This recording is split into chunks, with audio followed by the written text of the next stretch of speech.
الحمد لله نحمده ونستعينه ونستغفره ونعوذ بالله من شرور أنفسنا ومن سيئات أعمالنا من يهده الله فلا مضل له ومن يضلله فلا هادي له وأشهد أن لا إله إلا الله وحده لا شريك له وأشهد أن محمدا عبده ورسوله أما بعد فإن خير الحديث كتاب الله وخير الهدي هدي محمد صلى الله عليه وسلم وشر الأمور محدثاتها وكل محدثة بدعة وكل بدعة ضلالة وكل ضلالة في النار. أعوذ بالله السميع العليم من الشيطان الرجيم من همزه ونفثه ونفثه. بسم الله الرحمن الرحيم. رب اشرح لي صدري ويسر لي أمري واحلل عقدة من لساني يفقهوا قولي. بسم الله الرحمن الرحيم. إن الله وملائكته يصلون على النبي يا أيها الذين آمنوا صلوا عليه وسلموا تسليما. اللهم صل على محمد وعلى آل محمد كما صليت على إبراهيم وعلى آل إبراهيم إنك حميد مجيد. اللهم بارك على محمد وعلى آل محمد كما باركت على إبراهيم وعلى آل إبراهيم إنك حميد مجيد. آج انشاءاللہ تعالی سورہ آل عمران کی آیت نمبر 42 سے شروع کریں گے. پچھلے رکوع کے اندر بھی اللہ تبارک و تعالیٰ نے کرسچنز کو ایڈریس کرتے ہوئے عیسیٰ علیہ السلام اور ان کی والدہ سے متعلق کچھ ہسٹری جو ہے وہ بیان فرمائی. اب اسی سلسلے کو اس رکوع کے اندر کنکلوڈ کیا گیا ہے اور اس سے اگلے رکوع میں بھی چند چیزیں عیسیٰ بن مریم علیہ السلام سے متعلق جو پوری دنیا کے اندر مسکنسیپشن تھی اس کو دور کیا گیا ہے. بسم اللہ الرحمن الرحیم. وَإِذْ قَالَتِ الْمَلَائِكَةُ يَا مَرْيَمُ، اور وہ وقت یاد کرو جب فرشتوں نے کہا تھا سیدہ مریم سے سلام اللہ علیہا کہ اے مریم ان اللہ اصطفاکی وطہرکی واصطفاکی علی نساء العالمین، بے شک اللہ تعالیٰ نے تمہیں چن لیا ہے اور تمہیں پاک کر دیا ہے اور چن لیا ہے تمام جہان والوں کی عورتوں پر. استفاء کا مطلب ہوتا ہے چننا. امام کائنات سید الاولین والآخرین شفیع المذنبین رحمت للعالمین سیدنا و مولانا امام اعظم محمد رسول اللہ صلی اللہ علیہ وسلم کا بھی ایک مبارک نام ہے مصطفیٰ، یعنی چنا گیا. تو یہ وہی لفظ ہے کہ اے مریم بے شک اللہ نے تمہیں چن لیا ہے اور پاک کر دیا ہے اور چنا ہے علی نساء العالمین، تمام جہان والوں کی عورتوں پر. بہت بڑی فضیلت عطا فرمائی کہ ایک پیغمبر کی والدہ ہونے کا شرف اللہ تعالیٰ نے ان کو بخشا. اور اس کے بدلے میں کیا کرو؟ یا مریم اقنتی، اے مریم اپنے رب کے حضور قیام کرو، اپنے رب کی عبادت کرو، لربی کی، اپنے رب کی، وسجدی اور سجدہ کرو، ورکعی اور رکوع کرو، مع الراکعین رکوع کرنے والوں کے ساتھ. اب یہ سارے وہ مونس کے سیغے استعمال ہو رہے ہیں، اس لیے تھوڑا سا آکورڈ لگ رہا ہے پڑھنے میں بھی. ان اللہ اصطفاکی وطہرکی، یہ سارے جو ہیں وہ مونس سے ریلیٹڈ سیغے ہیں. تو اے مریم اپنے رب کی عبادت کرو، اس کے لیے سجدہ کرو اور رکوع کرو، رکوع کرنے والوں کے ساتھ. ذالک من انباء الغیب، یہ ہیں غیب کی خبریں. نوحیہ الیک، جو اے محبوب صلی اللہ علیہ وسلم ہم آپ کی طرف وحی کرتے ہیں. وما کنت لدیہم اذ یلقون اقلامہم، اور آپ وہاں موجود نہیں تھے جب کہ وہ لوگ اپنی کلمیں ڈال رہے تھے. ایہم یکفل مریم، کہ کون ان میں سے سیدہ مریم کی کفالت کرتا ہے. اب اس ایک آیت کے اندر ایک واقعے کی طرف اشارہ ہے جس کی ڈیٹیل ہمیں انجیل کے اندر ملتی ہے، اور وہ یہ کہ سیدہ مریم سلام اللہ علیہا کو میں نے پچھلی دفعہ بتایا تھا کہ ان کے خالو سیدنا زکریا علیہ السلام کی کفالت میں دیا گیا، اور اس وقت چیف پریسٹ کی حیثیت سے سب سے بڑے مجاور کی حیثیت سے سیدنا زکریا علیہ السلام ٹیمپل آف سلیمان ہیکل سلیمانی میں بیٹھتے تھے. لیکن یہ مجاور سے مراد آج کل کے مجاور نہ سمجھیے گا، وہ اللہ کی درگاہ کے مجاور تھے اور وہاں دعوت و تبلیغ کا کام کیا کرتے تھے. اللہ تبارک و تعالیٰ نے ان کو وہاں پر یہ ڈیوٹی سونپی تھی. اور جو بنی اسرائیل کے رہنے والے لوگ تھے وہ وقتاً فوقتاً اپنے بچوں کو عبادت کے لیے اس ٹیمپل آف سلیمان ہیکل سلیمانی میں چھوڑ جایا کرتے تھے تاکہ وہ فل ٹائم اللہ تعالیٰ کی عبادت میں یہاں وقت گزارے اور وہاں وہ ایک استاد کی شاگردگی میں وقت گزار کر ایک کامل شخصیت بن کے ابھرے. اور ظاہر ہے استاد کون؟ سیدنا زکریا علیہ السلام. انبیاء اکرام وہاں استاد کی حیثیت سے بیٹھتے تھے. سیدنا زکریا کے بعد پھر آپ کے بیٹے سیدنا یحییٰ علیہ السلام بیٹھے. تو جب سیدہ مریم کی کفالت کا وقت آیا تو جو ادھر مزید اور بھی پریسٹ موجود تھے انہوں نے بھی اس خواہش کا اظہار کیا کہ ہم سیدہ مریم کو اپنی کفالت میں لیں گے. یہ چھوٹی سی بچی تھی، ان تمام نے کہا کہ ہم ان کی تربیت کریں گے. تو اب جب اختلاف پیدا ہوا تو اللہ تبارک و تعالیٰ نے سیدنا زکریا علیہ السلام کو وحی کے ذریعے یہ بات ارشاد فرمائی. آپ لوگ بہت کھلے کھلے بیٹھے، آگے قریب آ جائیں کیونکہ پیچھے آنے والوں کے لیے پھر جگہ نہیں بچ رہی. اور قریب ہو، ادھر سے قریب ہو. میرا خیال آپ کو 1 سال تو ہو گیا درس سنتے ہوئے، قریب قریب بیٹھتے ہیں، ہر دفعہ کہنا پڑتا ہے جزاک اللہ. اور یہ محفل کے آداب میں سے بھی ہے، کلوز ہو کے بیٹھے. تو یہ طے پایا سیدنا زکریا علیہ السلام کو اللہ تعالیٰ نے وحی کے ذریعے یہ بات ارشاد فرمائی کہ اپنی اپنی کلمے ڈالو. اور کلمے کیسے ڈالنے تھی؟ وہاں سے ایک ندی بہتی تھی، اس ندی کے اندر اپنی قلم جو ہے پین اس کو ڈالنا تھا. جس کی قلم جو ہے وہ ندی کے بہاؤ کے اپوزٹ چلنی شروع ہو جائے، مخالفت میں. ویسے تو آپ کبھی بھی کوئی قلم ڈالیں گے، آپ قلم سے مراد آج کل کا پین یا بال پین نہ سمجھے، یہ جو ہم تختیوں کے ساتھ بچپن میں ہم نے تو وہ وقت دیکھا ہے کہ لکھا کرتے تھے، کانے جو ہوتے تھے، اس کو ہم پنجابی میں کانے کہتے ہیں، وہ بالکل ہلکے سے ہوتے ہیں، وہ پانی میں تیرنے لگ پڑتے ہیں. تو تمام لوگوں نے اپنے اپنے قلم جو ہے وہ ندی میں ڈالے. اب ہونا تو یہ چاہیے کہ ندی کے بہاؤ کے ساتھ وہ بہنا شروع کر دیں جس طرف ندی جا رہی ہے، لیکن یہ طے پایا کہ جس کی قلم ندی کے اپوزٹ بہنا شروع ہوگی، یعنی ندی ایسے بہ رہی ہے تو قلم دوسری طرف چلنا شروع ہو جائے. تو ظاہر ہے یہ بہت بڑا معجزہ ہی ہو سکتا ہے. فزیکل لاز آف نیچر تو اس کو سپورٹ نہیں کرتے. پانی جس طرف جاتا ہے اسی طرف چیزوں کو بہا کے لے کے جاتا ہے. تو یہ فزیکل لاز کا ٹوٹنا ہی تو معجزہ ہوتا ہے اللہ تعالیٰ کی طرف سے. اب پانی جو ہے پانی، اس میں اگر کوئی بندہ چلے تو ڈوب جائے گا بغیر کشتی کے، لیکن موسیٰ علیہ السلام کے لیے اللہ تعالیٰ نے آسا مارنے کی برکت سے پانی میں راستہ بنا دیا. تو یہ فزیکل لا آف نیچر جو تھا، جو قدرت کا قانون تھا، وہ ٹوٹ گیا. قدرت کے قانون کا ٹوٹنا ہی اللہ کی طرف سے معجزہ، عقل کو عاجز کر دینے والی چیز. اسی طریقے سے موسیٰ علیہ السلام کے ہاتھ میں جو ڈنڈا تھا وہ آپ اس کو پھینکتے تھے، وہ عصا جو ہے وہ سانپ بن جاتا تھا. اب انڈے میں سے تو سانپ نکلنے کی سمجھ آتی ہے، لیکن ایک لکڑی کا ڈنڈا وہ سانپ میں کنورٹ ہو جائے تو یہ بالکل اپوزٹ ہے فزیکل لاز آف نیچر کے. اور یہی ہے معجزہ، عقل کو عاجز کر دینے والی چیز. اسی طرح کا معجزہ ظاہر ہوا کہ سیدنا زکریا علیہ السلام کی قلم واحد وہ قلم تھی جو پانی کے اپوزٹ چلنا شروع ہو گئی. باقی سب کی قلمیں جو ہے وہ along دا ریور چلنی شروع ہوئی. یہ اس چیز کی اللہ تعالیٰ کی طرف سے نشانی تھی کہ سیدنا زکریا علیہ السلام سیدہ مریم کی کفالت کریں گے. اس واقعے کا اشارہ قرآن میں، یہ میں نے ساری ڈیٹیل آپ کو انجیل سے بتائی. اب آپ کو یہ بات سمجھ آئے گی.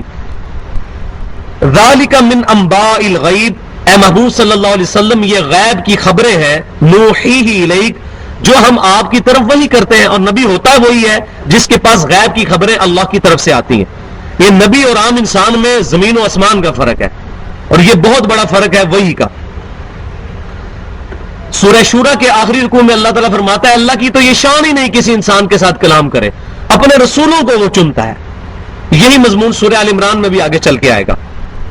وما كنت لديهم، اے محبوب صلی اللہ علیہ وسلم آپ تو وہاں موجود نہیں تھے، اذ یلقون اقلامہم جب وہ اپنی کلمیں ڈال رہے تھے، ایہم یکفلو مریم کہ کون ان میں سے مریم کی کفالت کرتا ہے. اب یہ نبی صلی اللہ علیہ وسلم کی پیدائش سے بھی تقریباً 1000 سال پرانا یہ واقعہ ہے، اس سے بھی زیادہ بلکہ. اور نبی صلی اللہ علیہ وسلم اس واقعے کو بالکل اسی طریقے سے بیان کر رہے ہیں جیسا کہ وہ واقعہ ہوا ہے. آپ صلی اللہ علیہ وسلم تو وہاں موجود بھی نہیں تھے، اللہ تعالیٰ فرما رہے ہیں. تو یہ اس بات کی دلیل ہے کہ آپ کے پاس اللہ کی طرف سے وحی آتی ہے، اس کا ذکر ہے. اے محبوب صلی اللہ علیہ وسلم، یہ غیب کی خبریں ہیں جو ہم آپ کو عطا فرماتے ہیں. تو نبی صلی اللہ علیہ وسلم کا اپنی پیدائش سے 1000 سال پرانے واقعے کو بیان کر دینا بغیر اس کے کہ آپ صلی اللہ علیہ وسلم کوئی زبان لکھنا پڑھنا نہیں جانتے تھے، یہ آپ کا معجزہ تھا. آپ صلی اللہ علیہ وسلم شاعری بھی نہیں جانتے تھے، یہ بھی آپ کا معجزہ تھا. اس کا ذکر قرآن میں موجود ہے. سورہ عنکبوت میں پارہ نمبر 21 کے پہلے صفحے پہ یہ آیت موجود ہے کہ اے محبوب صلی اللہ علیہ وسلم. یہ میں آیت پڑھ بھی دیتا ہوں، پارہ نمبر 21 نکال لیں، یہ بہت امپورٹنٹ ٹاپک ہے. پارہ نمبر 21 میں پہلا صفحہ جو ہے اس میں آیت نمبر ہے 48. مل گیا سب کو؟ اتل ما اوحی الیک من الکتاب، یہ پارہ نمبر 21 ہے. جس کو مل گیا صفحہ نمبر بتا دے. 403 نکال لیں جی سارے. اس میں آیت نمبر ہے 48، 48 نمبر آیت. وما کنت تتلو من قبلہ من کتاب. مل گئی ہے جی؟ پارہ نمبر 21 نہیں ملا بھائیو انجینئر صاحب؟ آیت بھی مل گئی، سب کو مل گئی. یہ بہت امپورٹنٹ آیت ہے. آیت نمبر 48 ایک صفحے میں سے ڈھونڈنا آسان ہے. وما کنت تتلو من قبلہ، مل گیا؟ اچھا قرآن پاک دوسرا ہے، تب بھی 21واں پارے کا صفحہ پہلے ہی ہوگا. مل گئی جی؟ اب اس آیت کو وما کنت تتلو من قبلہ من کتاب، اے محبوب صلی اللہ علیہ وسلم آپ قرآن کے نزول سے پہلے کتاب میں سے کوئی چیز پڑھ نہیں سکتے تھے. ولا تخطہ بیمینک، اور نہ ہی آپ اپنے دائیں ہاتھ سے لکھ سکتے تھے، خط کھینچ سکتے تھے. نہ آپ پڑھ سکتے تھے نہ لکھ سکتے تھے. اذن لارتاب المبطلون، اگر ایسا ہوتا تو شک کرنے والوں کا شک پکا ہو جاتا کہ یہ کتاب آپ نے خود لکھی ہے قرآن، کیونکہ اس میں اکثر واقعات وہ ہیں جو تورات اور انجیل میں بھی موجود ہیں. تو جیوز اور کرسچنز کے جو پریسٹ تھے، ان کے جو اسکالرز تھے، وہ نبی صلی اللہ علیہ وسلم پر یہ تہمت لگا سکتے تھے کہ پروفٹ نے یہ تمام چیزیں ٹرانسلیٹ کر لی ہیں ہیبرو لینگویج سے عربک کے اندر. باتیں تو وہی ہیں، عیسیٰ علیہ السلام کا قصہ، موسیٰ علیہ السلام کا قصہ، آدم علیہ السلام کا قصہ. تو یہ پروفٹ کے اوپر بہت بڑی ایلیگیشن لگ جاتی ہے کہ پروفٹ نے خود یہ کتاب لکھی ہے. اللہ تعالیٰ نے اس ایلیگیشن کو دور کر دیا کہ آپ صلی اللہ علیہ وسلم نہ تو کچھ پڑھ سکتے تھے اور نہ اپنے دائیں ہاتھ سے لکھ سکتے تھے. جو بندہ نہ پڑھ سکتا ہو نہ لکھ سکتا ہو وہ کیسے اتنی موٹی کتاب پروڈیوس کر سکتا ہے؟ اور سورہ یونس میں یہ جا کے مضمون مزید کھلے گا جس میں اللہ تعالیٰ فرماتا ہے محبوب صلی اللہ علیہ وسلم تم فرماؤ میں اتنے سال تمہارے اندر رہا ہوں، 40 سال میں نے اپنی زندگی گزاری ہے، کبھی تم نے دیکھا کہ میرے منہ سے اس قسم کی پہلے کلمات کبھی نکلے ہوں؟ میری زندگی تمہارے سامنے، نہ میں نے کسی شاعر کی صحبت کی، نہ میں نے کسی لکھنے والے اسکالر سے کوئی تعلیم حاصل کی، میرے پاس تو کچھ بھی ایسی چیز نہیں تھی. میں ایک بڑی ڈائنامک لائف گزار رہا تھا، ایک تاجر تھا. اچانک جو ہے میری زندگی کے 40ویں سال میں دل دنیا سے چاٹ ہونا شروع ہوا. آپ صلی اللہ علیہ وسلم غار ہرا میں چلے گئے، وہاں عبادت کرنی شروع کی اور وہاں فرشتہ نازل ہوا اور پھر ایک ریولوشن کا سلسلہ شروع ہو گیا. یہ نبی صلی اللہ علیہ وسلم کا معجزہ کہ آپ صلی اللہ علیہ وسلم نہ پڑھ سکتے تھے نہ لکھ سکتے تھے، تو اللہ تبارک و تعالیٰ نے خود آپ صلی اللہ علیہ وسلم کو یہ کتاب سکھائی. الرحمن علم القرآن، رحمان نے یہ قرآن سکھایا ہے نبی صلی اللہ علیہ وسلم کو. آپ کا استاد اللہ ہے. تو نبی صلی اللہ علیہ وسلم کی نبوت کی دلیل بتائی جا رہی ہے. واپس آ جائیں وہاں پر کہ اے محبوب صلی اللہ علیہ وسلم آپ وہاں موجود بھی نہیں تھے، اس کے باوجود آپ 1000 سال پرانی خبریں بالکل ٹینیس ڈیٹیل تک صحیح بتا رہے ہیں. یہ اس بات کا ثبوت ہے کہ آپ کے پاس اللہ کی طرف سے وحی آئی ہے. وحی کے بغیر کسی شخص کے لیے کیسے ممکن ہے کہ اپنے سے 1000 سال پرانے واقعے کو، جبکہ وہ لکھنا پڑھنا بھی نہ جانتا ہو اور اس وقت تو ویڈیوز بھی نہیں تھی، نہ یہ چیزیں سٹور تھی، وہ صحیح بتا دے؟ یہ آپ صلی اللہ علیہ وسلم کا معجزہ تھا. وما كنت لديهم اذ يختصمون، اور نہ آپ وہاں پر موجود تھے جب وہ آپس میں جھگڑ رہے تھے. جب وہ آپس میں جھگڑ رہے تھے نہ آپ اس وقت وہاں موجود تھے، نہ کلمے ڈالتے وقت موجود تھے. اور آپ تمام باتیں ارشاد فرما رہے ہیں کرسچن سے اور جیوز سے، یہ آپ کی نبوت کی دلیل ہے کہ آپ کے پاس غیب کی خبریں آتی ہیں صلی اللہ علیہ وآلہ وسلم. تو یہاں سے یہ مسئلہ بھی کلیئر ہو گیا کہ نبی صلی اللہ علیہ وآلہ وسلم حاضر و ناظر کا جو عقیدہ ہمارے پاکستان میں علماء بریلوی اور علماء دیوبند کا ہے، ان کی کتابوں میں یہ عقیدہ موجود ہے، کیونکہ دونوں کے مشترکہ بزرگ شاہ عبدالحق محدث دہلوی المتوفا 1052 ہجری، انہوں نے حاضر و ناظر کا عقیدہ پہلی دفعہ امت کے اندر انجیکٹ کیا. اور یہ دونوں بریلوی اور دیوبندی علماء کے پائنیئر بزرگ ہیں، اور اسی سلسلے کو آگے لے کے چلے. آج کل دیوبند تھوڑے سے اس سے پیچھے ہٹ چکے ہیں، وہ علیحدہ بات ہے، لیکن ان کے بزرگ اس سے بری نہیں ہیں. اور جب تک یہ اپنے بزرگوں سے اعلان برات نہیں کرتے اس وقت تک یہ بھی اس باطل عقیدے کی زد میں آئیں گے. اور وہ عقیدہ کیا ہے کہ نبی صلی اللہ علیہ وسلم اپنے مبارک زمانے سے لے کر قیامت تک دنیا میں موجود ہے، حاضر و ناظر ہے، جہاں چاہے وہ تشریف لا سکتے ہیں. یہ علماء دیوبند اور بریلوی علماء کا متفقہ عقیدہ ہے. میں عوام کی بات نہیں کرتا، عوام بیچاری بولی بالی ہے. عوام قادیانیوں کے گھر پیدا ہو تو قادیانی ہوتی ہے، دیوبندیوں کے گھر پیدا ہو دیوبندی ہوتی ہے، کوئی اہل حدیثوں کا گھر پیدا ہو اہل حدیث ہوتا ہے، کوئی بریلویوں کا گھر پیدا ہو بریلوی ہوتا ہے. عوام بیچاری کا کوئی قصور نہیں. مسئلہ ہے مولویوں کا جو عوام کو غلط طریقے پر چلاتے ہیں. چونکہ میں خود بھی اسی سیٹ اپ سے آیا ہوں اور میں یہ تمام زندگی گزار چکا ہوں، اس لیے مجھے یہ چیزیں پتہ ہے کہ یہ علماء یہ کرتے ہیں. اور پھر اوپر سے پابندی یہ لگاتے ہیں قرآن حدیث ڈائریکٹ نہیں پڑھنا، گمراہ ہو جاؤ گے. کیونکہ جو قرآن کی یہ آیت پڑھ لیا وہ گمراہ تو ہوگا. پھر وہ کہے گا کہ نبی صلی اللہ علیہ وسلم تو وہاں موجود نہیں تھے. آپ کہتے ہو نبی صلی اللہ علیہ وسلم حاضر و ناظر ہے، اور حاضر و ناظر کا عقیدہ ہے حضرت آدم علیہ السلام سے لے کر قیامت تک نبی صلی اللہ علیہ وسلم حاضر و ناظر ہے. یہ لفظ اللہ کے لیے بھی استعمال نہیں کرنا چاہیے، حاضر کا لفظ خصوصاً. ناظر کا لفظ ٹھیک ہے، اللہ دیکھنے والا ہے. حاضر کہتے ہیں موجود، ناظر کہتے ہیں دیکھنے والے کو. اللہ تبارک و تعالیٰ اپنے عرش پر اپنی شان کے لائق مستوی ہے. اپنے علم، قدرت، سمع و بصارت کے ساتھ کائنات کے ایک ایک ذرے کا اللہ نے احاطہ کیا ہوا ہے، یہاں تک کہ ہماری شہرک سے بھی قریب ہے. ہم 3 نہیں ہوتے، چوتھا اللہ ہمارے ساتھ ہوتا ہے، سورۃ المجادلہ میں آتا ہے. ہم 5 نہیں ہوتے، چھٹا اللہ ہمارے ساتھ ہوتا ہے. وَهُوَ مَعَكُمْ أَيْنَمَا كُنْتُمْ، تم جہاں کہیں بھی ہو وہ تمہارے ساتھ ہوتا ہے. وَهُوَ بِكُلِّ شَيْءٍ عَلِيمٌ، اور اللہ نے یہ تمام چیزیں اپنے علم کے ذریعے احاطہ کیے ہوئے ہیں. لہذا یہ جو صوفیاء کا باطل عقیدہ ہے، جو علماء دیوبند اور علماء بریلوی اب یہ نام لے کے اگر نام نہ لیا جائے تو بھائی یہ بےمانی ہے، امت کو دھوکہ دینے والی بات ہے. پورا قرآن کرسچنز اور جیوز کے نام کے ساتھ بھرا ہوا ہے. بعض اوقات کسی بندے کے ذہن میں آ رہا تھا یہ نام کیوں لیتا ہے، تو اللہ نے قرآن میں نام کیوں لیا کرسچن. اور صرف اللہ تعالیٰ فرماتا کہ کچھ لوگ جو کہ یہ کہتے ہیں کہ ایک بندہ ہے جو اللہ کا بیٹا ہے، ایسا تو اللہ نے نہیں کہا. اللہ نے فرمایا لقد کفر الذین قالوا ان اللہ هو المسیح ابن مریم، وہ لوگ کافر ہیں جو کہتے ہیں عیسیٰ بن مریم اللہ ہی ہے، نام لے کے کہا. ما کان ابراہیم یہودی ولا نصرانی، ابراہیم علیہ السلام نہ یہودی تھے نہ نصرانی تھے. ولکن کان حنیفا مسلما وما کان من المشرکین، بلکہ وہ سب سے ٹوٹ کر ایک اللہ کے ہو گئے تھے اور وہ مشرک بھی نہیں تھے. اور آج میں کہوں گا نبی صلی اللہ علیہ وسلم نہ دیوبندی تھے نہ بریلوی تھے نہ وہابی تھے، وہ مسلمان تھے. ما کان ابراہیم یہودی ولا نصرانی، وہی سیم بات ہے. یہ قرآن تو قیامت تک کے لیے رہنمائی ہے. جب یہود و نصارہ کا نام لے کے ان کو بتایا جا رہا ہے، ہماری بھی مجبوری ہے نام لینا. نام لے کر بتائیں گے، کسی کو گالی گلوچ نہیں کریں گے، غلطی پوائنٹ آؤٹ کریں گے، کسی پہ کفر کا فتویٰ نہیں لگائیں گے، غلطی پوائنٹ آؤٹ کر کے فیصلہ آپ کے ہاتھ میں.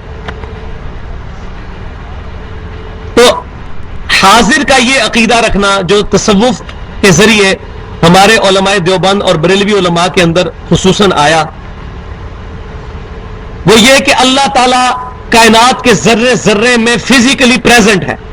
اللہ از اومنی پریزنٹ، اس کو انگلش میں کہتے ہیں. یہ عقیدہ ہے ہندوؤں کے ذریعے پینتھیزم کا، ہماؤست کا عقیدہ، جو یہ کہتے ہیں کہ بندر بھی خدا ہے، نعوذ باللہ، درخت بھی خدا ہے، زمین و آسمان کی ہر چیز اللہ ہی نے روپ دھار لی ہے. دریاؤں میں تو، جنگلوں میں تو، پہاڑوں میں تو. یہ اور پھر وہ اس کو ایکسٹریم پہ لے کے گئے ہمارے مسلمان صوفیاء، جنہوں نے آواز بلند کی انا الحق، میں ہی اللہ ہوں. منصور الحاج نے یہ آواز بلند کی. بایزید بستامی کے بارے میں کشف المجموع میں یہ بات لکھی ہوئی ہے، ہم کیسے ڈنائی کر دیں. وہ کہتے تھے سبحانی معظم و شانی، میں پاک ہوں، میری شان بہت بلند ہے. اور اس پہ علی بن عثمان اجمیری صاحب لکھتے ہیں کہ یہ بایزید بستامی خود نہیں بولتے تھے، اللہ ان کے منہ سے بولتا تھا.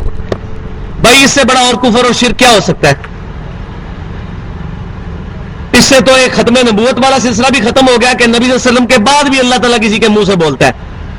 اور یہ عقیدہ تو ہمارا نبی صلی اللہ علیہ وسلم کے بارے میں بھی نہیں کہ اللہ تعالیٰ آپ کے منہ سے بولتا ہے. اللہ تعالیٰ آپ کو وحی کرتا ہے، آپ اس وحی کو بیان کرتے ہیں. اللہ آپ کے منہ سے نہیں بولتا. اللہ تعالیٰ اپنی مخلوق سے الگ اپنے عرش پر مستوی ہے جیسا اس کی شان کے لائق ہے. قرآن میں یہ مضمون کئی دفعہ ہے، الرحمن علی العرش استوى ثم استوى علی العرش. یہ بہت بڑا بنیادی اہل سنت کا اور اہل بدعت کا اختلاف ہے.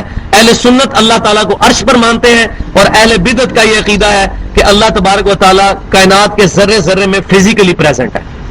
ہم بھی یہ مانتے ہیں کہ اللہ تعالیٰ کائنات کے ذرے ذرے کو اپنے علم سے احاطہ کیے ہوئے ہیں. زمین کی تاریکیوں میں گہرائیوں میں بھی چلنے والے کیڑے کو بھی اللہ تعالیٰ دیکھ رہا ہے، لیکن اپنے عرش پہ مستوی ہو کے.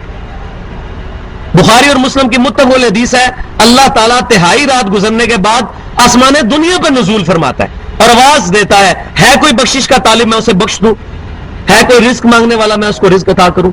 اور اس پہ سب کا عقیدہ ہے. یہ تو امام بخاری امام مسلم حدیث کو لے کے آئے، یہ سب کا متفقہ عقیدہ ہے. سلف میں کسی کا یہ اختلاف نہیں ہے، پہلے 300 سال تک کسی کا اختلاف نہیں ہے اس معاملے میں.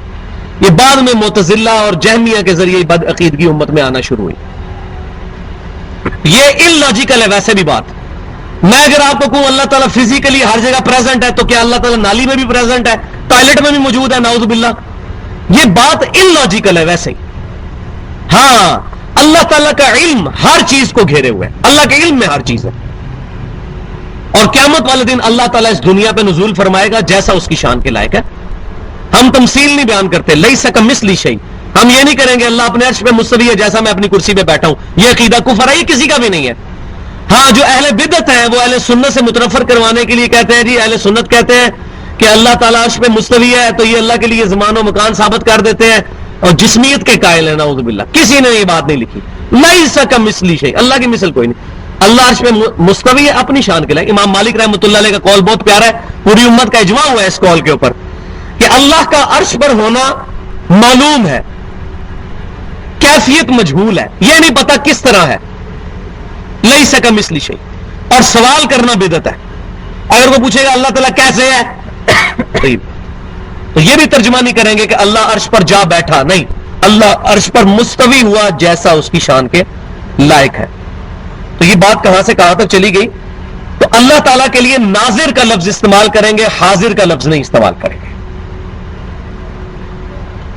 نبی صلی اللہ علیہ وسلم کے لیے حاضر و ناظر کا لفظ سب سے پہلے اس سب کانٹیننٹ میں شاہ عبداللہ محدث دہلوی صاحب لے کے آئے اور انہوں نے یہ امت کے اندر انجیکٹ کر دی یہ چیز. اب یہ مسئلے آپ کو تفسیر ابن کثیر میں نہیں ملیں گے، سیدھی سی بات ہے. اس دور کے مسئلے نہیں تھے. نہ تفسیر قرطبی میں ملیں گے، نہ آپ کو تفسیر ابن جریر میں ملیں گے. یہ مسئلے آج کے دور کے مسئلے ہیں. تو لہٰذا آج کے دور کے مسئلوں کو بھی ایڈریس کرنا بہت ضروری ہے کیونکہ اس کی وجہ سے بد عقیدگی پھیل رہی ہے.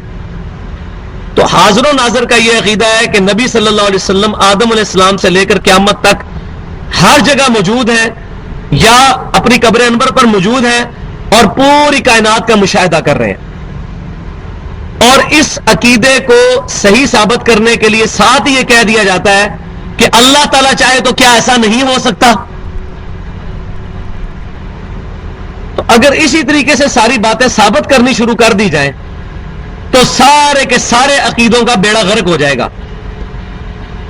امام احمد بریلوی صاحب نے 1905 میں حسام الحرمین میں جو قاسم ننوتوی بانی دارالعلوم دیوبند پہ کفر کا فتویٰ لگایا تھا جس پہ 35 علماء عرب نے سائن کیے تھے، وہ اسی بات پہ تو لگایا تھا کہ انہوں نے یہ کہا قاسم ننوتوی صاحب نے تحذیر الناس میں کہ نبی صلی اللہ علیہ وسلم کے بعد بھی کوئی نبی آ جائے تب بھی ختم نبوت میں فرق نہیں آئے گا. بالفرض یہ اسی طرح ہی ہے، بالفرض اللہ کے ساتھ کوئی اور خدا بھی ہو تب بھی توحید میں فرق نہیں آئے گا. یہ کلمہ کہنا صحیح ہے؟ اور توحید نام ہی اس کا ہے کہ اللہ کے ساتھ کوئی اور الہ نہیں ہے. ختم نبوت کا مطلب یہ ہے کہ نبی صلی اللہ علیہ وسلم کے بعد کوئی نبی نہیں ہے. لہٰذا یہ کہنا کہ بالفرض نبی صلی اللہ علیہ وسلم کے بعد بھی کوئی نبی آ جائے تو ختم نبوت پہ فرق نہیں آئے گا، یہ عقیدہ کفر ہے. اور احمد بریلوی صاحب کا یہ فتویٰ بالکل ٹھیک ہے اس عبارت کے اوپر. اب قاسم نوتوی صاحب نے مرنے سے پہلے توبہ کر لی تو الگ بات ہے. ہم کسی بندے کو کافر نہیں کہتے، عبارت پہ فتویٰ لگاتے ہیں. تو بھائی یہ کہنا اللہ تعالیٰ چاہے تو نبی صلی اللہ علیہ وسلم اپنی قبر میں ہے، پوری دنیا کے کائنات کے ذرے ذرے کو اللہ تعالیٰ چاہے تو دکھا دے. جیسا کہ شبیر احمد عثمانی صاحب نے بھی، جنہوں نے محمد علی جناح کا جنازہ پڑھایا تھا، جو بند کے بہت بڑے عالم ہیں، مفتی تقی عثمانی صاحب کے جو والد ہیں مفتی شفیع ان کے استاد ہیں. تقی عثمانی صاحب کی تفسیر عثمانی اٹھا کے دیکھ لیں آپ مارکیٹ سے، 1989 تک سعودی عرب بھی بانٹتا رہا. بعد میں ان کو پتا چلا اس میں شرکیہ باتیں لکھی ہیں تو انہوں نے اس پہ بین کر کے سارے نسخے بھی ریٹریو کر لیے. اس میں دوسرے پارے میں پہلے صفحے کے اوپر یہ حاشیے میں بات لکھی ہوئی ہے جہاں وہ آتا ہے نا کہ امت محمدیہ صلی اللہ علیہ وسلم ہم نے آپ کو درمیانی امت بنایا ہے تاکہ آپ گواہ بنو پچھلی امتوں پر اور نبی صلی اللہ علیہ وسلم آپ پر گواہ بنے. تو اس کے حاشیے میں شبیر احمد عثمانی صاحب لکھتے ہیں کہ نبی صلی اللہ علیہ وسلم کا قیامت تک آنے والے ہر امتی کے ہر عمل سے واقف ہے کیونکہ ہر شخص کا نامہ اعمال حضور صلی اللہ علیہ وسلم کی قبر میں پیش کیا جاتا ہے. اب یہ پتہ نہیں کہاں سے عقیدہ انہوں نے گھڑا ہے. ہاں صحیح مسلم میں یہ حدیث ہے کہ ہر سوموار اور جمعرات کو اللہ کی بارگاہ میں نامہ اعمال پیش کیا جاتا ہے. انہوں نے پکڑ کے نبی صلی اللہ علیہ وسلم کے ساتھ، اور اب ہم اس عقیدے کی بد عقیدگی واضح کرتے ہیں تو کہتے ہیں گستاخ رسول ہے. تو اس کا جواب ہمارے پاس بہت پیارا ہے الحمدللہ. ہم منطق سے بھی جواب دیں گے اور علم سے بھی جواب دیں گے. نبی صلی اللہ علیہ وسلم کو ایک صحابی نے آ کے سجدہ کیا. سنن ابن ماجہ کی صحیح حدیث ہے، ابو داؤد میں بھی ہے لیکن وہ ضعیف سند کے ساتھ ہے. سنن ابن ماجہ میں صحیح حدیث ہے، نبی صلی اللہ علیہ وسلم کو ایک صحابی نے آ کے سجدہ کیا. آپ صلی اللہ علیہ وآلہ وسلم نے فرمایا سر اٹھاؤ، یہ کیا کر رہے ہو؟ انہوں نے کہا یا رسول اللہ علیہ وسلم میں کوفے میں گیا، وہ نجدیوں کا شہر کوفیوں کا، اور وہاں میں نے ہیرا نامی ایک جگہ پہ دیکھا کہ لوگ اپنے سردار کو سجدہ کرتے ہیں، تو میں نے یہ بہتر سمجھا کہ میں آپ صلی اللہ علیہ وسلم کو بھی سجدہ کروں. تو آپ صلی اللہ علیہ وسلم کو چاہیے تھا اجازت دے دیتے کیونکہ محبت میں سجدہ کر رہے تھے نا. انہوں نے بڑا صحیح انہوں نے اجتہاد کیا اور قیاس کیا. یہ قیاس ہے. انہوں نے کہا وہ اپنے حکمران کو کرتے ہیں، قیاس کرنا بالکل ٹھیک ہے لیکن قیاس قرآن سنت اجماع کے خلاف نہیں ہونا چاہیے. اب اس صحابی کا بھی قیاس غلط ہو گیا. انہوں نے قیاس یہ کیا کہ وہ اپنے حکمران کو سجدہ کرتے ہیں، آپ تو اللہ کے نبی، ہم آپ کو سجدہ کریں گے. یہ اہل بدعت جو اہل سنت پر الزام لگاتے ہیں قیاس کو نہیں مانتے، ہم قیاس کو مانتے ہیں، اس قسم کے قیاس کو نہیں ہم مانتے جو قرآن سنت اجماع کے خلاف ہو. پہلی چیز قرآن، پھر سنت، پھر اجماع اور پھر اجتہاد. نبی صلی اللہ علیہ وسلم نے فرمایا اپنا سر اٹھاؤ، میں جب فوت ہو جاؤں گا تم میری قبر سے گزرو گے، کیا میری قبر پہ بھی سجدہ کرو گے؟ انہوں نے کہا نہیں یا رسول اللہ صلی اللہ علیہ وسلم. تو فرمایا کہ پھر مجھے کیوں سجدہ کر رہے ہو؟ آپ صلی اللہ علیہ وسلم نے اس کو اپنی گستاخی بیان کیا، فرمایا اٹھاؤ سر. آپ نے نہیں فرمایا عشق دے چلے نمبر لے کے عقل وارے انجے ہی عمرہ گالیاں، یہ نہیں فرمایا آپ نے. کیونکہ آپ صلی اللہ علیہ وسلم کو پتا تھا جو چیز اللہ کے ساتھ خاص ہے وہ نبی صلی اللہ علیہ وسلم کے ساتھ منسوب کرنا رسول اللہ کی شان میں گستاخی ہے. رسول اللہ صلی اللہ علیہ وسلم کے بارے میں ایسا عقیدہ رکھنا جو اللہ اور اس کے رسول نے تعلیم نہیں فرمایا گستاخی ہے. تمام 2.25 ارب 1.75 بلین کرسچنز حضرت عیسیٰ کو اللہ کا بیٹا کہتے ہیں، ہم مانتے ہیں. لیکن کرسچن کہتے ہیں تم گستاخ ہو حضرت عیسیٰ کے، ان کو اللہ کا بیٹا کیوں نہیں مانتے؟ ان کی اتنی شان ہے. ہم قرآن کی آیت پڑھ دیتے ہیں کہ اللہ تعالیٰ فرماتا ہے اللہ اس چیز کا ارادہ کرے، سورہ مائدہ آیت نمبر 17، کہ ہلاک کر دے عیسیٰ بن مریم کو، اس کی ماں کو، سب لوگوں کو ہلاک کر دے. اللہ کو کون پوچھ سکتا ہے؟ یہ اللہ تمہارا رب ہے، تم عیسیٰ کو پوچھ رہے ہو. کتنی سخت آیت. اللہ اس چیز کا ارادہ کرے عیسیٰ بن مریم، ان کی ماں اور سب لوگوں کو ہلاک کر دے. اللہ کو کوئی پوچھ نہیں سکتا. اللہ تعالیٰ کو موت نہیں آنے والی. تو اللہ تعالیٰ کو اپنی توحید اتنی پیاری ہے. یہ تمام عقائد بریف کی ہے اللہ تعالیٰ نے قرآن پاک میں. تو یہ حاضر و ناظر کا عقیدہ صرف یہ کہہ کے کہ اللہ تعالیٰ چاہے تو یہ کر سکتا ہے، اس طریقے سے بد عقیدگی پھیلانا یہ بہت بڑا ظلم ہے.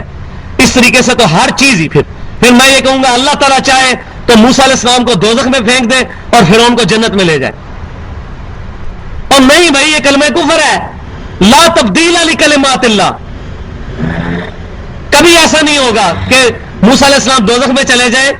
اللہ کبھی یہ چاہے گا نہیں، کیونکہ اللہ چاہے گا تو اللہ ہی نہیں رہتا. جو جھوٹ بولے وہ اللہ نہیں، اور جو اللہ ہے وہ جھوٹ نہیں بولتا. اللہ نے قرآن میں کیٹاگوریکل مینشن کر دیا ہے، انہ من یشرک باللہ فقد حرم اللہ علیہ الجنہ ومأواہ النار وما للظالمین من انصار. بے شک جو کوئی اللہ کے ساتھ شرک کرے گا اللہ نے اس پہ جنت حرام کر دی، اس کا ٹھکانہ دوزخ ہے، وہاں اس کا کوئی مددگار نہیں ہوگا. حتیٰ کہ سید الاولین والآخرین شفیع المذنبین رحمت للعالمین سیدنا و مولانا امام اعظم محمد رسول اللہ صلی اللہ علیہ وسلم بھی اس کے کوئی کام نہیں آئیں گے.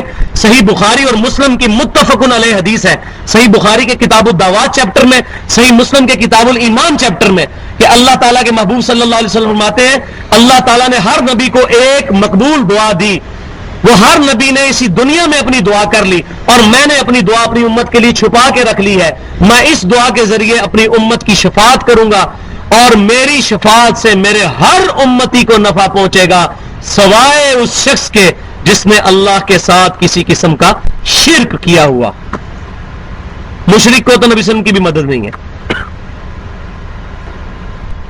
شرک is the most sensitive issue in the sight of اللہ. اللہ کے حضور سب سے حساس معاملہ شرک کا ہے. لیکن ہوتا کیا ہے، جب اپنے بزرگوں کی باری آتی ہے تو پھر ڈیفینڈ کرنا شروع کر دیتے ہیں. نہیں جی نہیں، یہ تو اللہ تعالیٰ چاہے تو قاسم نوتوی صاحب قبر سے مرنے کے 6 سال کے بعد زندہ ہو کے دارالعلوم دیوبند میں آ کے عصر کی نماز نہیں پڑھا سکتے. آپ منکر ہیں؟ یہ جواب دیتے ہیں آگے سے. اور اللہ تعالیٰ فرما رہا ہے سورہ انبیاء کے آخری حصے میں کہ حرام ہے کسی شخص کے لیے جو مر جائے کہ وہ دنیا میں واپس آئے. اور اشری تھانوی صاحب لکھ رہے ہیں کہ قاسم نوتوی صاحب مرنے کے 6 سال کے بعد اپنی قبر سے نکلے جسم کے سمیت، اور دارالعلوم دیوبند میں آ کے 2 مولویوں کی صلح کرا کے واپس قبر میں چلے گئے. ارواح ثلاثہ میں لکھا ہوا ہے. اب جب یہ بات کر آپ نہیں مانتے کہ اللہ تعالیٰ چاہے تو یہ ہو سکتا ہے، اور بھائی اللہ تعالیٰ پہ اتنا بڑا جھوٹ باندھا، شرم کرو. اللہ تعالیٰ قرآن کے خلاف کرے گا؟ یہی بات کوئی مسکین بریلوی کر دے تو فوراً شرک کا فتویٰ. اور اپنے بزرگ اتنے بڑے بڑے شرک لکھ کے گیا جی، او جی اتنے بڑے بزرگ ہیں، یہ کل کا چھوکرا غلطیاں نکالتا ہو. بھائی ہم کون ہوتے ہیں غلطی نکالنے والے؟ ہم قرآن اور سنت پیش کر رہے ہیں کہ یہ نبی صلی اللہ علیہ وسلم فرما رہے ہیں اور یہ تمہارے بزرگ کہہ رہے ہیں، آپ فیصلہ کر لو. کسی کو کرٹیسائز کرنا مقصد نہیں بھائیو، اپنی آخرت کی فکر کرو. میں آپ کے کام نہیں آ سکتا، قاسم نوتوی صاحب آپ کے کام نہیں آ سکتے، اشرف علی تھانوی صاحب آپ کے کام نہیں آ سکتے، امام ابن تیمیہ آپ کے کام نہیں آ سکتے، محمد بن عبد الوہاب صاحب آپ کے کام نہیں آ سکتے. کام آنا ہے اللہ نے اور اس کے رسول نے صلی اللہ علیہ وسلم. اور وہ صورت میں جب ہمارے عقیدے قرآن اور سنت والے ہوں گے، مولویوں والے عقیدے نہیں. الا ماشاء اللہ. تو مولوی سے پوچھیں کہ تیرے اس بات کی دلیل کیا ہے، تو اس طریقے سے اللہ تعالیٰ چاہے تو یہ ہو جائے، یہ ایسے نہیں کہنا چاہیے. یہ تو ہوگا اللہ تعالیٰ چاہے تو بیوی رکھ لے، اللہ تعالیٰ چاہے تو 4 شادیاں کر لے، اللہ تعالیٰ چاہے تو 100 بچے رکھ لے. تو پھر اللہ تعالیٰ چاہے جو کچھ کرتا جائے، ستیہ ناش کر دیں قرآن حدیث کی تعلیمات کا. نہیں، اس کو فقہ کی لینگویج میں کہتے ہیں محال. فقہ سے مراد میں فقہ نہیں کہہ رہا جو یہ چاہے، فقہ کہتے ہیں سمجھ بوجھ کو.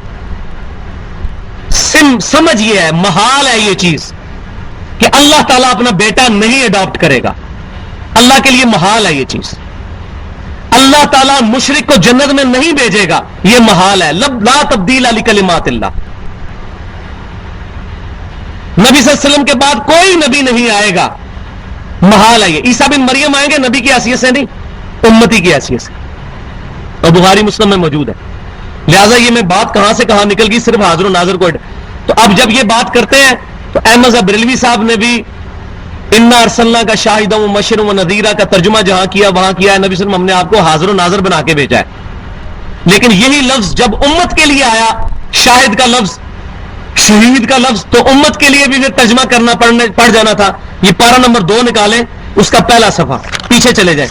میں حاضر و ناظر کا آج مسئلہ آپ کو کلیئر کر دوں، کیونکہ یہ اسی جگہ پہ ہی کلیئر ہونا ہے، اسی آیت کے اوپر.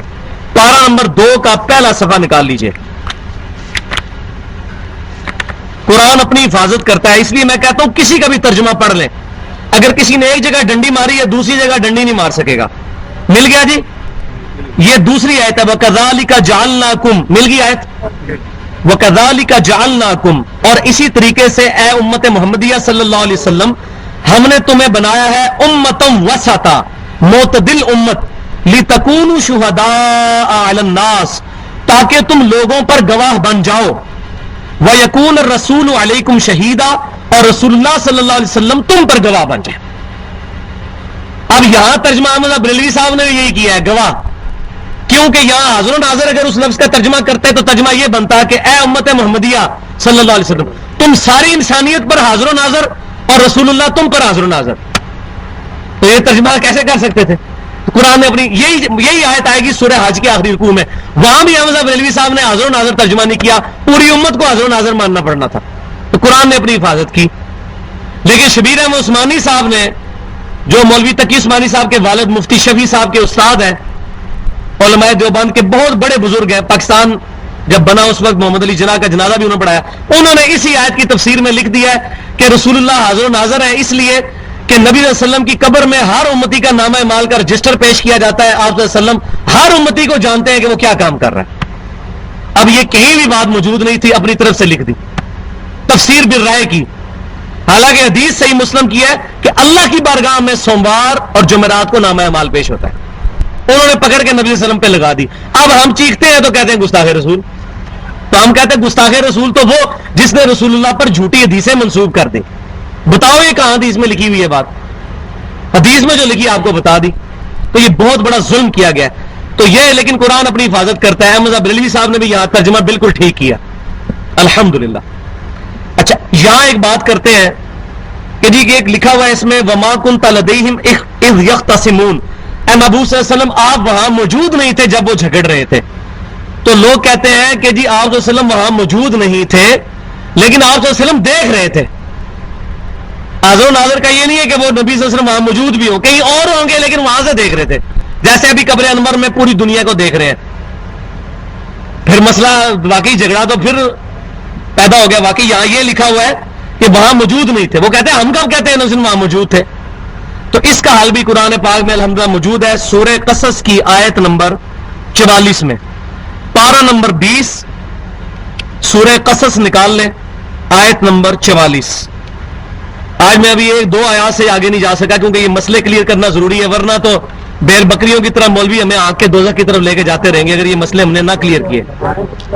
پارہ نمبر 20 سورہ القصص آیت نمبر 391 صفحہ جی, آیت نمبر 44 مل گئی جی.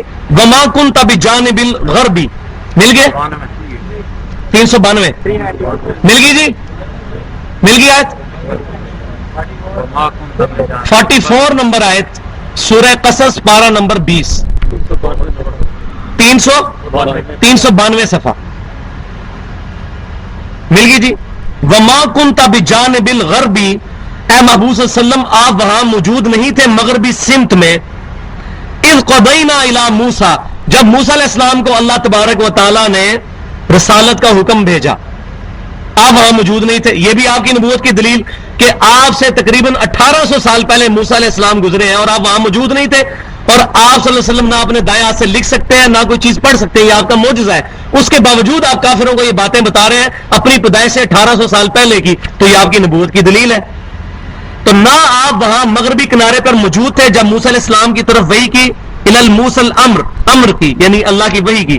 وما كنت من الشاہدین, اور نہ وہاں گواہ تھے. نو جی مسئلہ ہی حل ہو گیا. یہ ایک ہی آیت ہے پورے قرآن میں جو مسئلہ حل کرتی ہے, باقی جتنی آیتیں ہیں ان میں صرف یہ ہے کہ اے نبی آپ وہاں موجود نہیں تھے. میں بڑا پریشان تھا کہ کوئی آیت ایسی ملے جس میں یہ ہو کہ نہ موجود تھے نہ گواہ تھے. یہ آیت بھی مل گئی, اب مسئلہ ہی حل ہو گیا. نہ موجود تھے نہ گواہ تھے. اور یہ آیت جب مفتی احمد یار خان نعیمی صاحب نے جال حق میں یہ آیت لکھی ہے تو اس کے اس والے حصے کا ترجمہ ہی کوئی نہیں کیا. انہوں نے یہ لکھا ہے نہ نبی آپ وہاں موجود تھے نہ وہاں موجود تھے, یہ ترجمہ کر دیا کیونکہ وہ عقیدہ ہی سارا کولیپس ہو جانا تھا. تو قرآن میں نہ باطل آگے سے داخل ہو سکتا ہے, نہ دائیں سے نہ بائیں سے, نہ آگے. لیکن ہاں اس صورت میں داخل ہوگا جب آپ مولوی کے پیچھے آنکھیں بند کر کے چلیں گے. مولوی جو مرضی پڑھاتا رہے, آپ طوطوں کی طرف پڑھتے رہے. میں آپ کو ایک ایک آیت کھول کے بتا رہا ہوں. کسی کا آپ شیعہ کا ترجمہ پڑھ لیں, قادیانی کا پڑھ لیں, دیوبندی بریلوی کسی کا بھی پڑھ لیں, اہل حدیث کا پڑھ لیں, یہ ایک ہی ترجمہ ہوگا. الحمدللہ قرآن پاک جو ہے اللہ تعالیٰ نے حفاظت کی، اس کی گارنٹی لی ہے. اب اتنی گفتگو کے بعد آگے چلتے ہیں.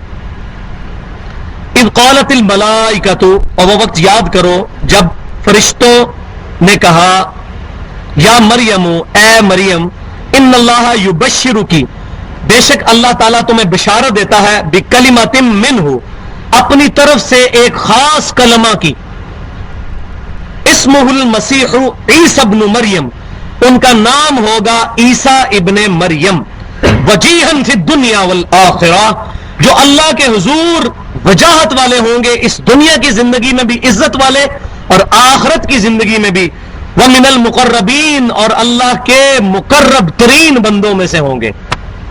اے مریم آپ کو بشارت ہو، بکلمۃ منہ، اللہ کی طرف سے خاص کلمہ. اس بات کو سمجھیے کیا ہے، یہ مضمون سورہ نساء میں کھلے گا جا کے.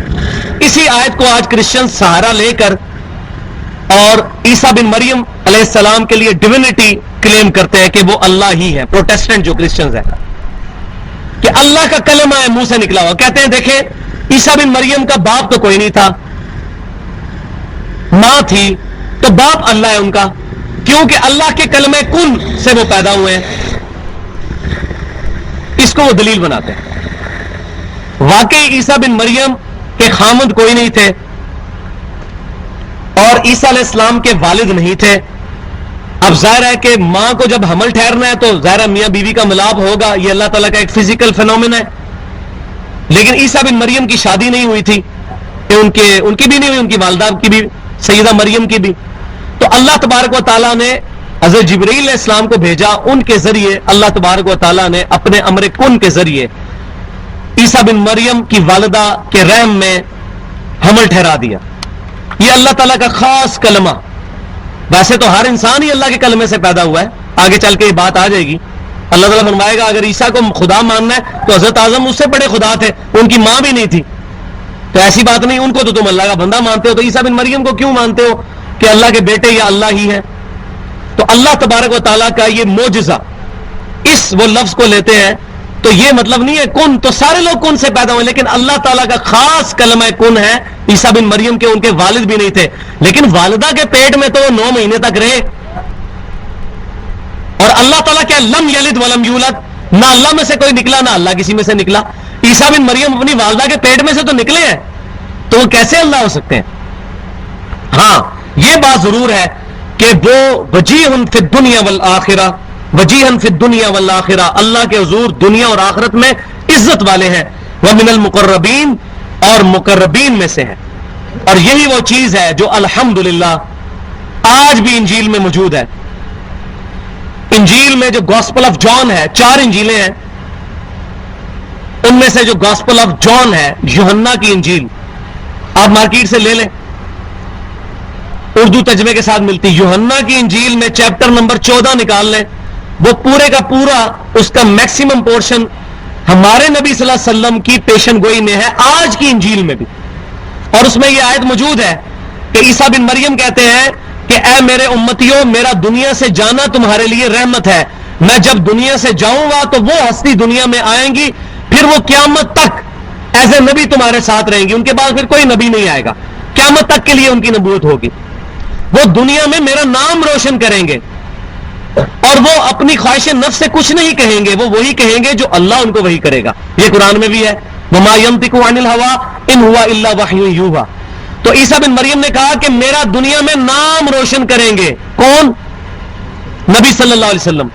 اور الحمدللہ سوائے نبی صلی اللہ علیہ وسلم کے اور آپ کے ماننے والوں کے پوری دنیا میں کوئی بھی حضرت عیسیٰ علیہ السلام کی عزت نہیں کرتا. یہ ہمیں ہی شرف حاصل ہے. ہندو نہیں مانتے عیسیٰ علیہ السلام کو، یہودی نہیں مانتے، ان کو ولد الزنا دجال کہتے ہیں یہودی حضرت عیسیٰ علیہ السلام کو. ان کے قتل کے درپے بھی ہو گئے، یہ آگے چل کے آئے گا. ان کو شہید کرنے کا ارادہ بھی کیا، اللہ نے ان کو زندہ اٹھا لیا. تو اسلام is the only non Christian believe on the face of earth which believes in Jesus Christ. اسلام ہی وہ دین ہے عیسائیت کے علاوہ، عیسائی مذہب کے علاوہ، جو عیسیٰ بن مریم کو مانتا ہے. اور یہ قرآن میں بھی آیت موجود، انجیل میں بھی، کہ دنیا میں آ کے میرا نام روشن کریں گے. یہودی تو کہتے تھے ولد الزنا، اور اللہ تعالیٰ نے حضرت مریم کی صفائی پیش کی ہے اس میں بھی, اور سورہ مریم پوری نازل کی کہ مریم سلام اللہ علیہا نے کوئی غلط کاری نہیں کی. اور آپ کو آج مزے کی بات بتا دوں, پوری انجیل میں یہ بات موجود نہیں ہے کہ حضرت مریم پہ جب تہمت لگی تھی تو اس تہمت کا جواب کیسے دیا تھا. یہ قرآن میں ہے کہ انہوں نے اپنے بیٹے کی طرف اشارہ کیا تو حضرت عیسیٰ علیہ السلام ماں کی گود میں بول پڑے. یہ بات انجیل خاموش ہے اس بارے میں. قرآن کو انجیل کی تفسیر کر رہا ہے. تو سورہ یونس میں آتا ہے کہ یہ تفسیر کرتی کتاب. کوئی کرسچن ہمیں انجیل سے نہیں بتا سکتا کہ جب عیسیٰ بن مریم کی والدہ پر زنا کی تہمت لگی تو انہوں نے اپنی تہمت کیسے دھوئی اپنے سے. قرآن بتاتا ہے کہ انہوں نے, حضرت مریم نے اپنے بیٹے کی طرف اشارہ کیا, اللہ تعالیٰ نے ان کو الہام کیا. اور یہ بات آئے گی آگے چل کے. وَيُكَلِّمُ النَّاسَ فِي الْمَهْدِ وَكَهْلًا وَمِنَ الصَّالِحِينَ, اور تمہارا بیٹا جو ہے وہ چارپائی پہ بچپن میں گہوارے میں بھی گفتگو کرے گا لوگوں سے. وَيُكَلِّمُ النَّاسَ فِي الْمَهْدِ, اپنے پنگھوڑے کے اندر بھی گفتگو کرے گا. بچپن میں شیر خوار بیٹا, چھوٹا سا بچہ جو دودھ پینے والا, وہ گفتگو کرے گا لوگوں کے ساتھ. یہ بات آئے گی سورہ مریم میں ڈیٹیل کے ساتھ کیا گفتگو کی. وَكَهْلًا وَمِنَ الصَّالِحِينَ, اور بڑی عمر میں بھی ہو کر اور وہ نیکوں میں سے ہوگا. قالت ربی انا یکون لی ولد, حضرت مریم نے کہا اے اللہ میری کیسے اولاد ہوگی. ولم یمسسنی بشر, جبکہ مجھے کسی انسان نے چھوا تک نہیں ہے شوہر ہونے کی حیثیت سے, تو میری اولاد پیدا ہو جائے گی, یہ کیسے ہو سکتا ہے. کیونکہ فزیکل لا آف نیچر تو یہی ہے, لیکن اللہ تعالیٰ نے یہ معجزہ بنایا. واقعی ایسا نہیں ہو سکتا. آج کوئی عورت یہ نہیں کہہ سکتی میں شادی نہیں کروں گی, اللہ تعالیٰ چاہے تو بغیر شادی کے بیٹا دے دے. ایسے تو نہیں ہو سکتا. کیوں کہ یہ فزیکل لا کے خلاف ہے. ہم نے سنت پر عمل کرنا. نکاح سنت ہے, النکاح سنتی فمن رغب عن سنتی فلیس منی. بخاری اور مسلم کی متفق حدیث ہے, نکاح میری سنت ہے, جو میری سنت سے منہ پھیرے گا اس کا مجھ سے کوئی تعلق نہیں ہے. تو جب انہوں نے کہا کہ اے اللہ میری کیسے اولاد ہوگی جبکہ مجھے کسی بشر نے چھوا تک نہیں. قال كذلك الله يخلق ما يشاء, تو اللہ تعالیٰ نے فرمایا اللہ تعالیٰ جو چاہتا ہے جیسے چاہتا ہے پیدا فرما دیتا ہے. اب یہ گفتگو کیسے ہو رہی ہے؟ یہ دل کے ساتھ گفتگو ہو رہی ہے, زبان کے ساتھ نہیں. یہ حضرت مریم پر اللہ تعالیٰ کی طرف سے الہام, اور وہ دل میں سوچتی ہے, اللہ تعالیٰ پھر اگلا جواب دل پہ الہام کرتا ہے. لیکن یہ الہام اس امت میں ختم ہو چکا ہے. جیسے اس امت میں توحید آخری درجے میں کامل ہوئی کہ سجدہ تعظیمی بھی حرام ہے, حالانکہ پچھلی امتوں میں نبیوں کو سجدہ کرنا جائز تھا. قرآن میں آتا ہے حضرت یوسف علیہ السلام کے بھائیوں نے, ان کے والدین نے ان کو سجدہ کیا, حضرت آدم کو فرشتوں نے سجدہ کیا. لیکن ہماری امت میں سجدہ تعظیمی بھی حرام ہے. توحید آخری درجے میں کامل, اور ختم نبوت بھی آخری درجے میں ہے. کوئی کشف الہام نہیں ہے. یہ جو ہماری کتابوں میں جگہ جگہ گیا فلاں کو کشف ہو گیا, فلاں کو یہ ہو گیا, یہ سب جھوٹی باتیں ہیں. حتیٰ کہ حضرت عمر کے بارے میں یہ جو بات ہے کہ حضرت عمر رضی اللہ تعالیٰ عنہ نے 600 میل دور یا ساریہ الجبل کہا, یہ روایت تمام محدثین کے نزدیک ضعیف ہے. سنن بہیقی میں یہ موجود ہے, اور صحیح بخاری میں اس کو بالکل الٹ روایت موجود ہے. لیکن بخاری تو صحیح کتاب ہے نا, اس میں حضرت عمر کہتے ہیں کتاب الشہادات چیپٹر میں بھی اور کئی چیپٹرز میں یہ حدیث آئی ہے کہ جب تک نبی صلی اللہ علیہ وسلم ہم میں موجود تھے, ہم سے کوئی غلط بیانی کرتا تھا اللہ ہمیں وحی کے ذریعے بتا دیتا تھا. جب سے نبی صلی اللہ علیہ وسلم فوت ہوئے, دنیا سے تشریف لے گئے ہیں, زندہ تو ہیں آج بھی اللہ کی جنتوں میں برزخی حیات کے ساتھ, دنیاوی زندگی کے ساتھ نہیں, لیکن دنیا سے جب سے نبی صلی اللہ علیہ وسلم تشریف لے گئے, اب اگر ہم سے کوئی غلط بیانی کرتا ہے ہمیں کوئی پتہ نہیں چلتا, ہم لوگوں کی شکلوں پہ فیصلہ کرتے ہیں, ہمیں نہیں پتا کسی کے دل میں کیا ہے. یہ حضرت عمر کہہ رہے ہیں. وہ شیطان نے واقعہ یہ یا ساری الجبل والا مشہور کر کے تو ایسا راستہ کھولا کہ جو بندہ کھڑا ہوتا ہے جی وہ کہتا ہے جی کشف ہو گیا, الہام ہو گیا, یہ ہو گیا.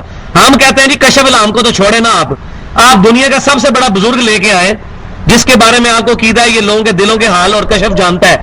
میں اس کے سامنے اپنی میکینیکل انجینئرنگ کا ایک فارمولہ لکھوں گا صرف, جس میں کچھ انگریزی کے الفاظ ہوں گے, کچھ لیٹن لینگویج کے, کچھ فرینچ کے. یہ دل کے حال جانتا ہے, وہ مجھے دیکھ کے پڑھ کے بتا دے. ہاں جی یہ چیلنج ہے.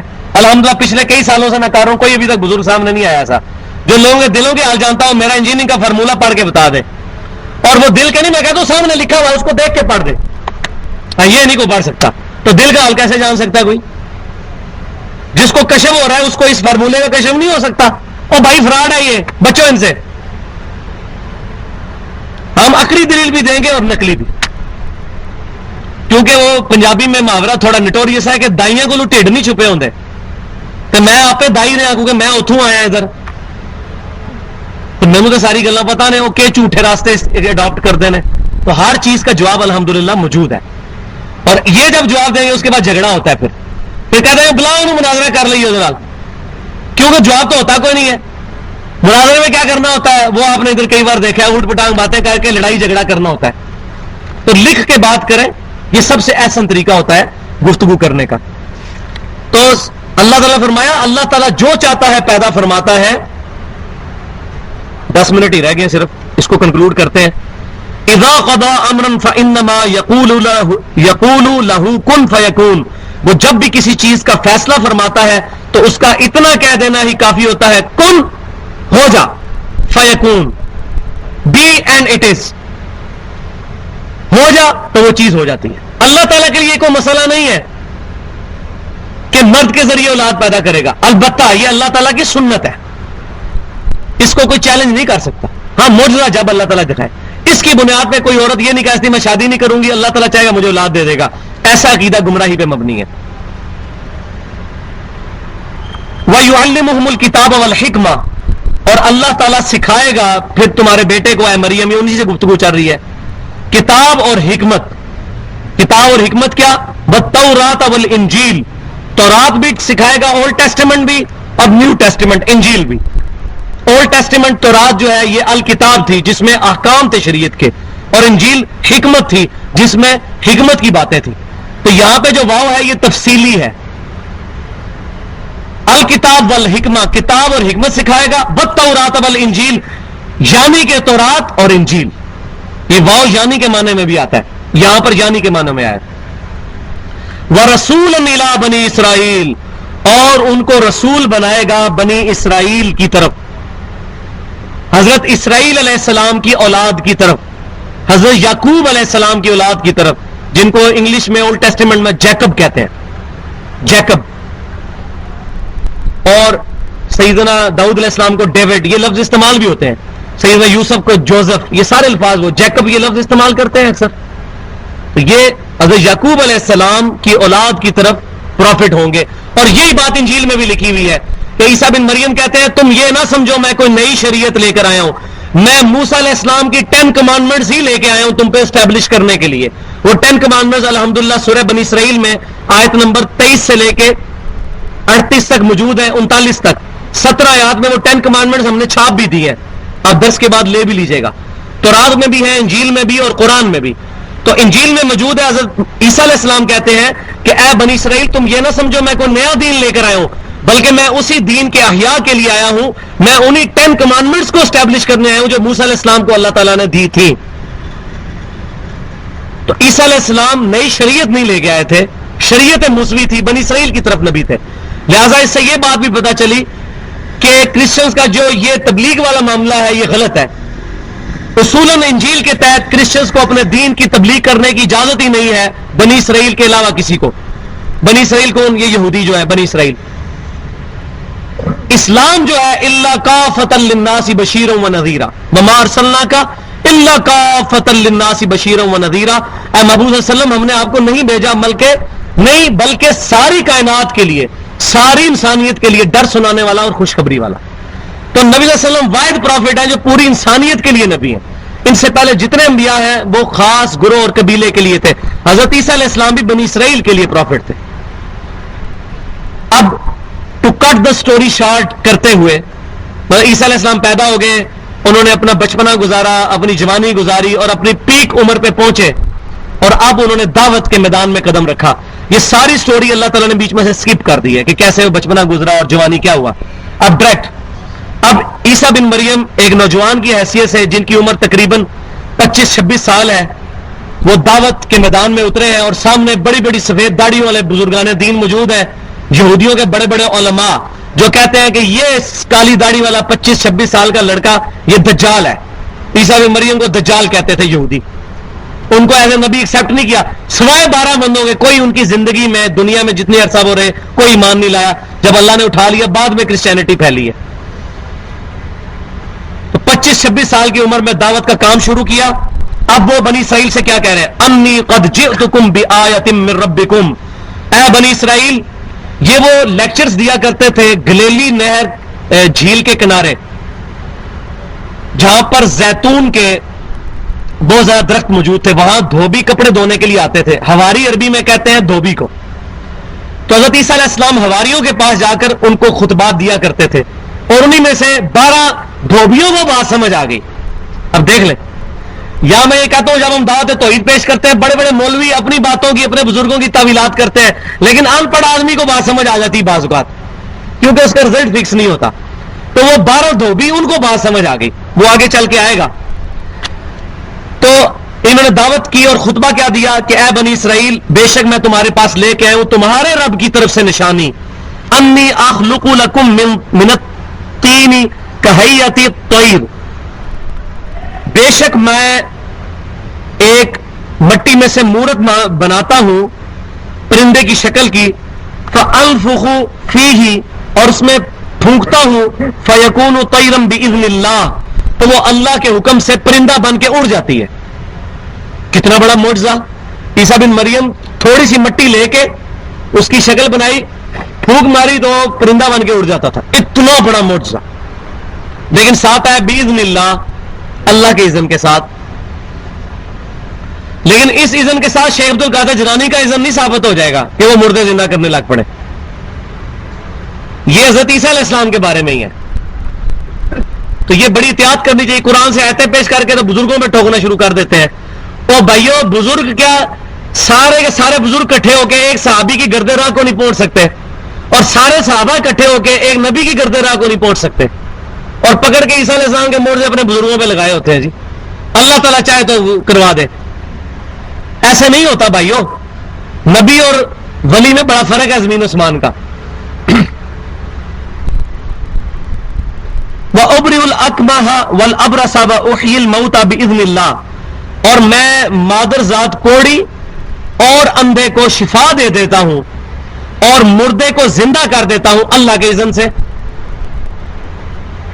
وَأُنَبِّئُكُم بِمَا تَأْكُلُونَ وَمَا تَدَّخِرُونَ فِي بُيُوتِكُمْ، اور میں تمہیں بتا دیتا ہوں جو کچھ تم کھا کر آتے ہو گھر سے اور جو گھر میں سٹور کر کے آتے ہو، میں تمہیں بتا دیتا ہوں۔ کیسے؟ اللہ تعالیٰ کی طرف سے غیبی خبر ان کے پاس آتی تھی، وہی آتی تھی۔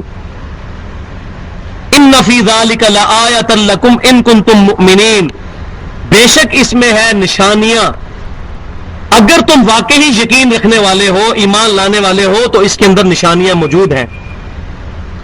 ومصدقا لما بین یدی من التوراۃ، اور میں تصدیق کرنے والا ہوں جو مجھ سے پہلے تورات کتاب آ چکی ہے اس کی بھی تصدیق میں کرتا ہوں۔